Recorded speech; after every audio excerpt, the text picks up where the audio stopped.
Investigation and advice. Our investigation and advice service is free and confidential. If you feel like you're being treated unfairly, you can contact us for help and support.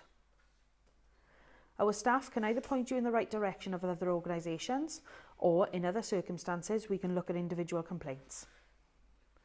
We can only provide support to a young person who is up to the age of 18 or 25 in certain circumstances, that is usually living in Wales or who has been placed in England by a Welsh local authority, or who has a complaint or wants to make a representation to a service provider such as a registered childcare setting or certain organisations, including any local authority or local health board in Wales.